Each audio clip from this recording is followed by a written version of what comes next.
Hey, it's Mikey from Harlem, Hayfield. This is Musicians Forced Podcast. This episode here was shot a while back, but we weren't in the frame of mind to doing intros and stuff like this. So we hope you like it. And in case I don't mention it, like, follow, subscribe, comment, all that stuff. Enjoy. That's like I got a free shirt from Fountain Square, and then I got that knit hat for like $5. Yeah, their like clearance rack was super cheap. Yeah. $5-10 for everything. It was awesome. Yeah. I almost bought that lady's cutoff tee. They were like, don't buy that one. I was like, it's my size. Oh, and they were like, God. no. I wish they would have just let me do it. It's also my style. Dude, I know you'd wear it somewhere. I would have. At least He sent us photos with him in a half shirt before. when we went to, I think I got one for my birthday. when we go to Michigan or something, I know you'd have it on, like out on the boat. Yeah. Yeah. The first time I came to visit And you guys, jelly slippers. I brought my shirt that I had cut the nipples off of. Yeah. I already had that just in my drawer. You just carry it around. It's part of your everyday carry. Just cause, and so I was like, I'm going on a trip with the people I just met. Better bring the shirt with no nipples. Yeah. Right. Yeah. I mean, that's what you do. That's best foot forward. It went over well.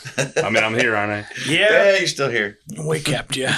But yeah, album release March 1st, tentatively. We got to find sound. I've been working on that. We're working on that. Cool.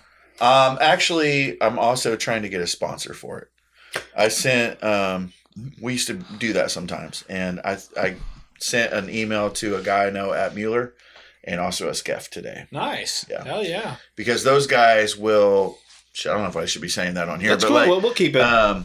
those businesses, if they can put their name all over your flyer, then a lot of times they'll pay for shit. So That'd be awesome. Jive Machine used to do it. Crazy Marvin did it all the time. But like, I actually learned that from Skip, doing shows at the Avon and the Lincoln back in the For day. real? Yeah. But like, yeah, he used to get, Skip would get AT&T, Pepsi. Skip's a businessman, bro, dude. He would have 15 sponsors on an event, and by the time he was done, he didn't pay for shit. Like out of pocket, he would actually have money left over and then put on the show and keep all the fucking money. Yeah, to get a sponsor for sound from a beer company, like what they'll do is if we get, hey, this is another tip for musicians when you're putting on your own show. If you can get a sponsor, especially from a beer distributor at a local venue, they're going to want to put their shit all over your flyers, but they'll pay for stuff. A lot of times they'll put their beers on sale. That's what I'm saying. That's the next thing. So like the night of your event, they're going to be like, that's fine. We're going to pay for your sound guy. $2 cans. But it's all Miller products that we're selling. Or like, the special on buckets is only us. Yeah. Or if it's Skeff, it's going to be like it's only Budweiser stuff, Yep. Which is fine. We don't give shit. Yeah, I don't care. Yeah. Do whatever. So whatever. As long as my parents can sneak in their MGDs, otherwise they'll be it. Better help. Could have said. Sponsor the album release. The other thing they do is they're like, hey, the other deal is they'll make a shit ton of, like, they've got a guy just like you in their office, that does all the print shit. Yeah. And dude, they make Banners, really posters. cool shit. Yeah, they got the big print stuff. They made me some stuff for Jive Machine, that huge full poster size, and then gave me the frame that lights up on the inside of the frame. Dope. And so when you put the poster in there, the whole poster lights up. That's pretty cool. Looks like neon shit. And I still have that frame at the warehouse. Yeah. So if we can get Mueller or Skeff to do one of these, I'll have them make some, and then I'll take that frame to Grams and we'll light it up in the jam room. Hell yeah. We'll get it done. Yeah. If we just got that shit in December done, this will be falling off the bed. Yeah. This will be easy. It's far enough out though, and it's one show. We booked a fuck ton of shows. Yeah. So yeah, we'll make it happen. Mm-hmm. And we've already got the venue nailed down. Yeah. Lock Stock is ours for that night. Lock Stock is ours. Period. But yeah, I want to go back. Like we had our first show there. I want to go back and, like I said, plant the flag right in the middle of that place. Yeah. Like this is ours. That'd be dope. And then we just start working on the next run after that, right? Yeah. I mean, we need to be working on that also right now while we're doing it. We're actually behind on that now. I'm in the middle of talking to a couple places in New Orleans, but yeah, we're a little bit bites, just conversations. Well, and honestly, I know the end of March is the target, but if we have to push it back a couple weeks, yeah, to make shit happen, then so be it. I I'm not figured that opposed to too. going mid-April or whatever. I figured that the other day too. Like we might have to push it back a little bit. We but just want to keep in mind, like he talked, I don't know if you were with us when he was talking about it before or not, but he talked about doing 4 runs a year, like 4 bigger runs a year. We'll do some long weekends and stuff. Sure. But you got December, March, June, and September. They're all 3 months June's apart. always Michigan, unless we decide to do something else. And that puts us going north and doing shows up north in the warmer months. So we don't have to worry about the snow and shit like that. Man, Yeah. that's something I didn't think about. So like June, we go to Michigan. Then our next run, June, July, August, September, we should also East. northeast, whatever. We should In the save. colder areas. Yeah. Yeah. We should save. So it would be like September, December. South. We could start going south. And then we do another one. Yep. What? March would be west. December, January 1st. So March, south or southwest, whatever. Yeah. And just do it like that every time. Because we're already building our networks. Yeah. So like we have an Eastern network now.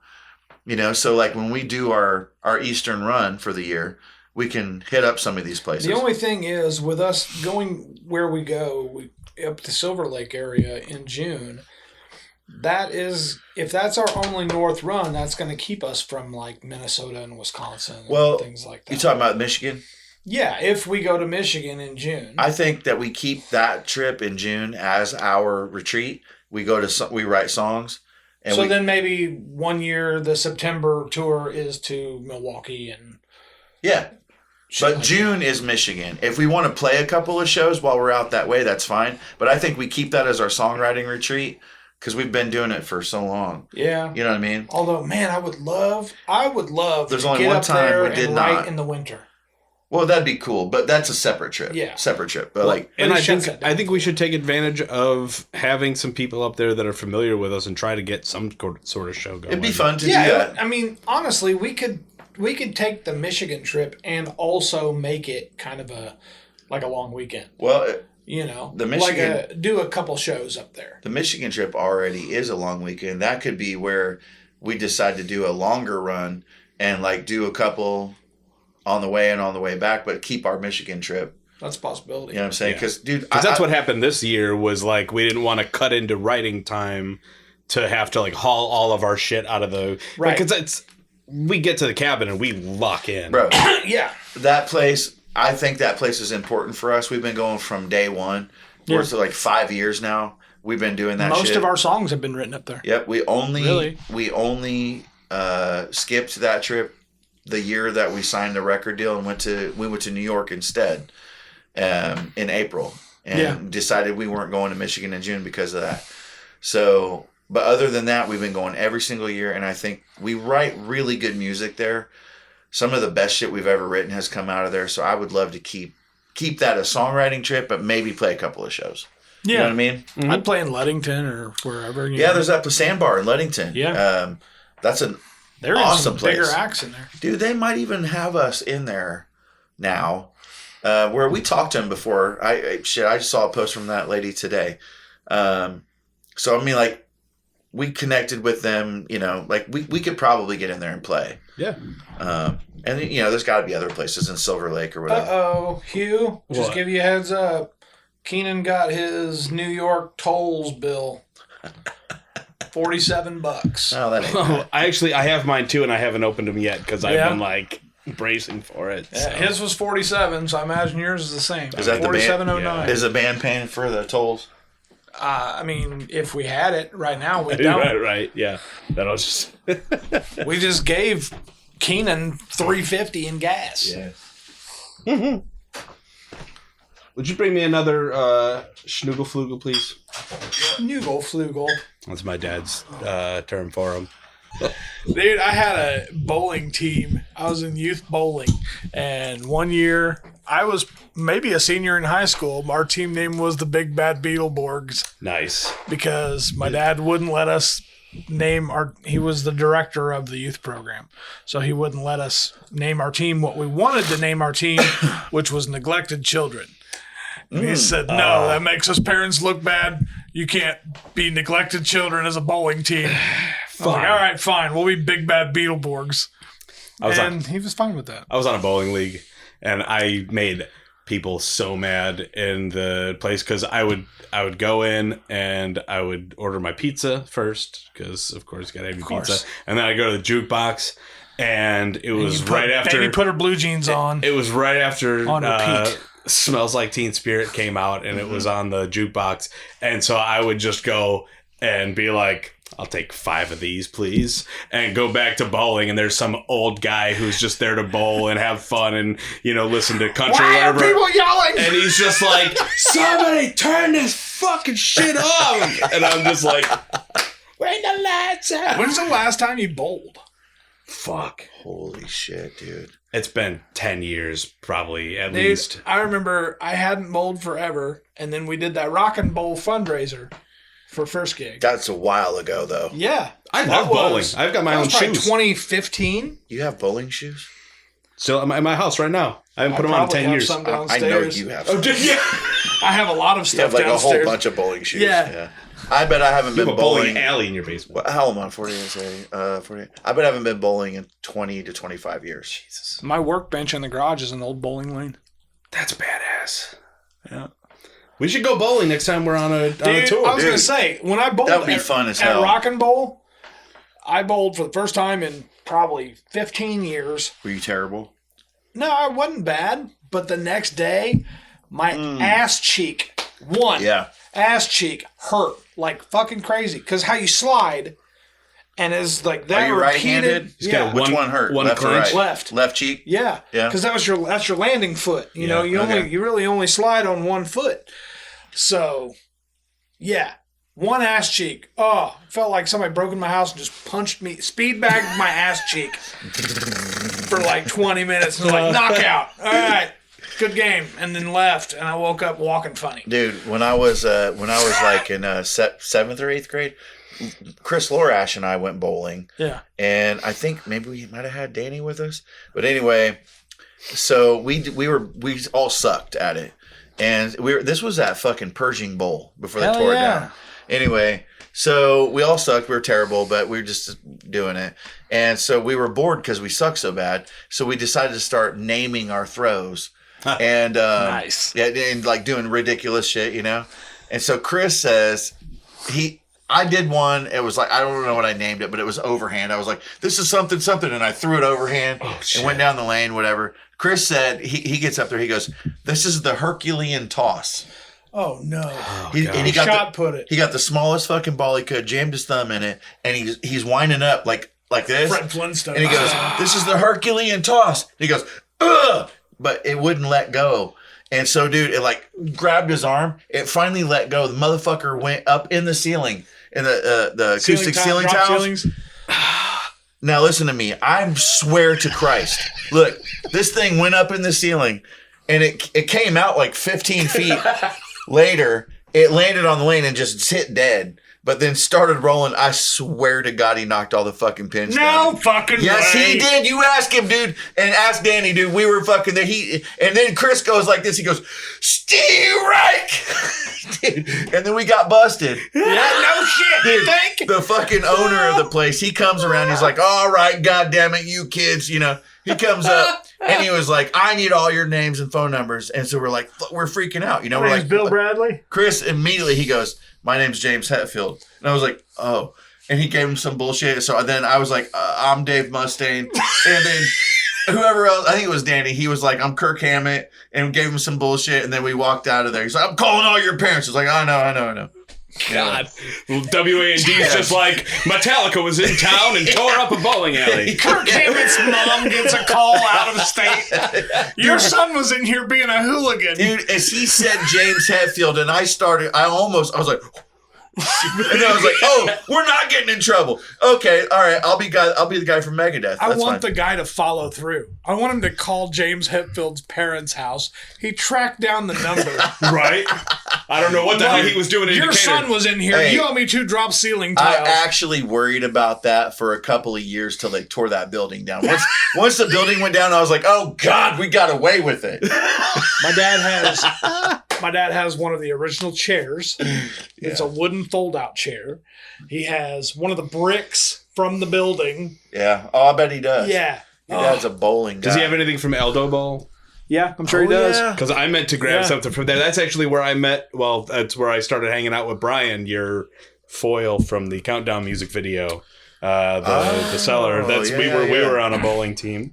At Eldo Bowl, you've been around town a little longer than I imagined. 02 is when I started at Milliken. So I was it the El Dorado Bowl or was it the El Dorado End Zone? The bowl. Okay. It was where CVS It was just is. bowling. Yeah. Well, End Zone, like that was like a nightclub. End Zone was like a nightclub in the middle, pool hall, and bowling alley. It was like split into thirds. Same building. No, but One of the top I was 5 drunkest I've ever been was El Dorado End Zone. Yeah. No, as far as I knew, forgot about End Zone. Anytime I was there, it was just a bowling. It was alley. dope in concept, but Decatur people just ruined it. Well, it was kind of in a weird spot too. It was in between the two roads, like in that triangle. Yeah, it's that little walking island. There was distance that to Milliken. fucking weird parking garage. Why was that ever there? I had some friends that got chased through the cemetery. Dude, that parking garage used to be full back in the day. When El Dorado Bowl was happening. Okay, so the parking garage was for the bowling alley. Yeah. Okay, that makes sense. Way back in the day. Because they didn't have adequate parking Because on there that was corner without it. there couldn't be because No. it was on that triangle. So like there's a bowling alley, the little parking garage, and that Shell gas station was right there. Yeah. And then Romano came in and ripped all that down and put CVS there. Yeah. In the bank. But Graham, our drummer, Graham got mugged in that parking garage. I used to walk. I was so stupid because I grew up in Chicago and I was just like, fuck Decatur. And so I would walk from my dorm on Oakland. I would walk over to Eldo and I would go, through past the bowling alley and under the underpass to go to Kroger at like 2 a.m. I'd be like, I'm going to get some fucking nasty munchies. Yeah. I mean, but... Yeah, me and my friend would just walk drunk as shit, and I'm just like, no one's gonna mug me. All the bad ain't in Chicago. There's bad elsewhere. I know. Yeah. Like bullets don't go as fast here. Yeah. You know? You guys got those pussy Decatur bullets. Yeah. I was like, and it's not like I was like, I grew up. Did you get mugged? No. No. Yeah. I had that look around me. When I first moved back to Decatur from the country and I moved over right there, you know where I used to live back there, right behind Kroger. The first night that I stayed there, I stayed by myself in that house and there was nothing in it. I only had a microwave because I was painting it. So, and it got to be late. It was 1:00 in the morning and I was like, I'm staying here. I don't give a shit. So I had a little space heater, a microwave and a blanket and that's it. And then I was like, man, I'm fucking hungry. So I thought I'm walking down to Kroger. And so I have been living in the country for a few years. Now I'm from Decatur. Like, I know to be careful late at night, but like I'd been in the country for a couple of years. And so I'm walking under the underpass, heading for Kroger. And sure enough, dude, I get right down by Kroger and there's a whole group of people and they start fucking hollering and shit. And then at you or just at each themselves. Other? And then this huge fucking brawl happens. Fuck. And I got to walk right past it to go. I'm just trying to get pizza rolls. You know what I mean? That's exactly what I went for. Fucking 2:30 in the morning, So I'm like trying to skirt around this whole shit, and they're like, and finally somebody was like, mom, like, oh, he said your mom. Somebody was like, hey, bro, what's up, bro? And I'm like, fuck. And so, dude, I start jogging, dude. I just want pizza rolls. Dude, I went into Kroger that night, and I bet I stayed in there for an hour and a half. Yeah. Yeah, just like letting it all cool down. But like, you got to be careful, dude. Like down in kind of the hood areas. Just tell the manager you have some unsavory characters in your parking lot. Like, well, if you're looking for savory, we've got some delicious selections from Simple Truth. Speaking of savory, that fucking Kroger shut down because the meat section. People were coming in, filling their carts full of steak and brisket. Just walking out. And going right through the self-checkout. Dude, I lived across the street from a lady who worked there because I couldn't believe that they closed down from theft. I was like, this is Kroger.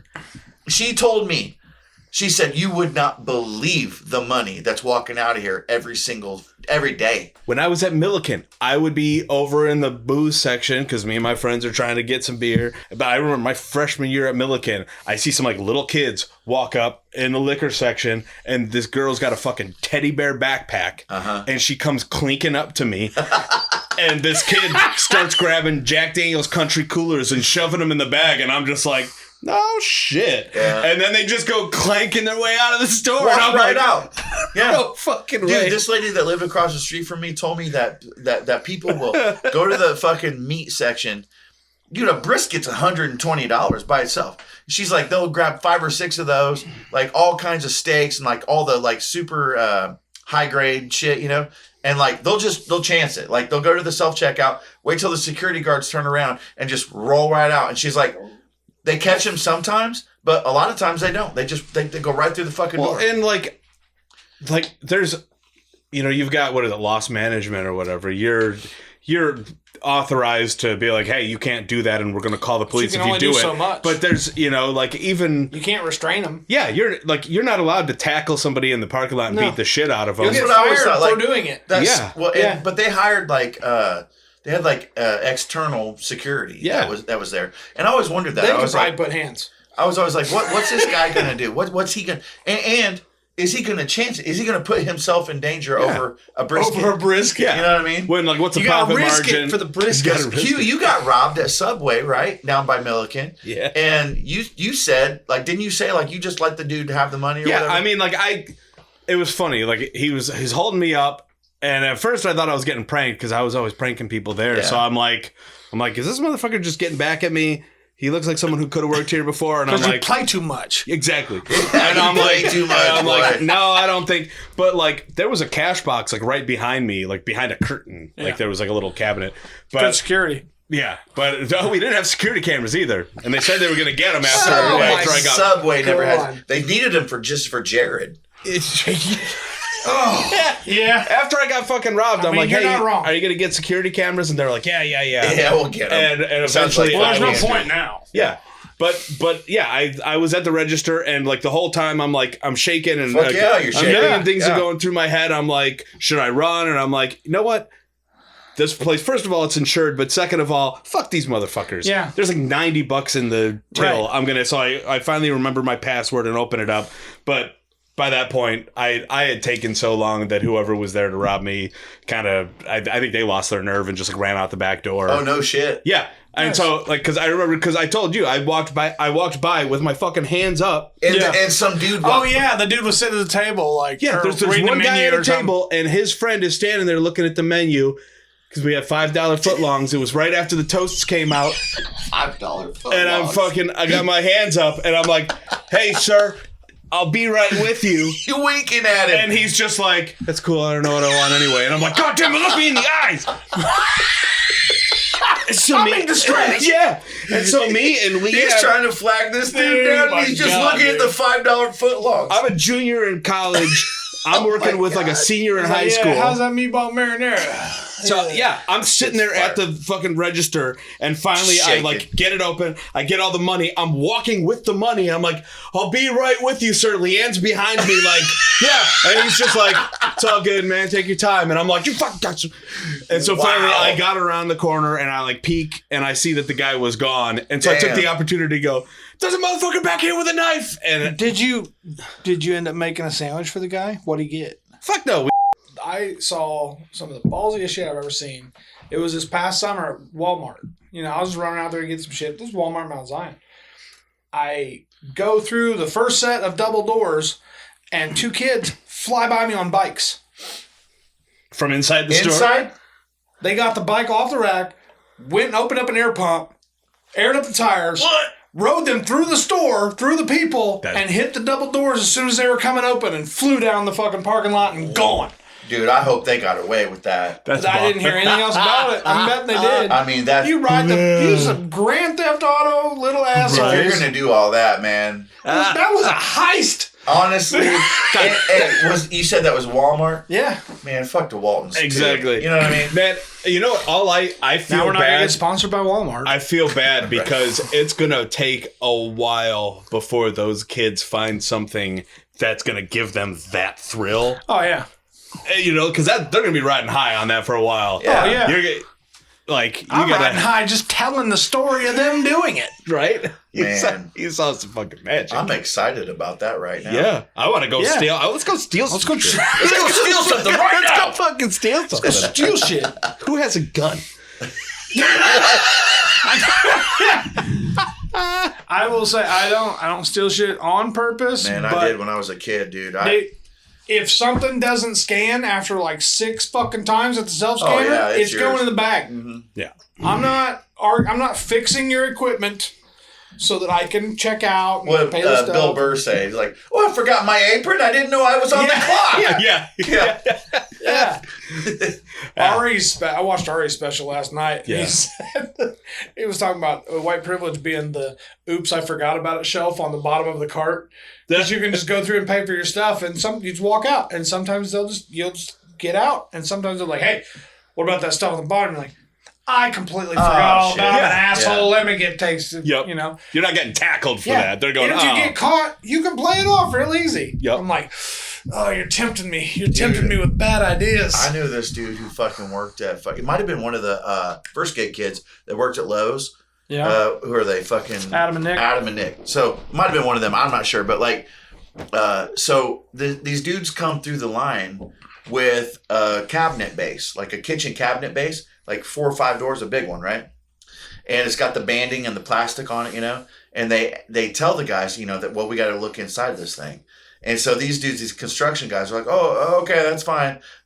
Actually, hang on. We forgot, you know, we needed some screws, you know, or something. So they leave the thing there and on this big cart and they go taking off looking for screws. They're left. And they were fucking gone. So the cashier moves the banding away, opens the fucking doors, and this 6-foot cabinet base is full of like tools. DeWalt fucking power tools. Yeah. Dude, like $5,000 worth of shit. Oh my God. That they tried to walk out of there with like $5,000-$6,000 worth of DeWalt shit. Wow. And they had, the cashier said, whoever I was talking to told me this, that they could see that the banding had been moved a little. You know what I mean? And so, and they're supposed to check it anyway, but they were like, nah, like, we got to look in here. And they never found those dudes. And there's no way out of there, dude. From out of town. Lowe's, the back door just goes to a cornfield. Like, there ain't nothing out there. You know what I mean? Right. And yeah, they went looking for him. Security did. They could never find him. Wow. Yeah. And they would have And got away with it, too. We went off the rails on this thing. Yeah, this one's been going for about an hour if you want to wrap this episode up. This has been another episode of Musicians Forced to Podcast. I think we'll call this episode What the Fuck Happened? Like, follow, subscribe, and we'll see you next time. Okay, bye. Goodbye.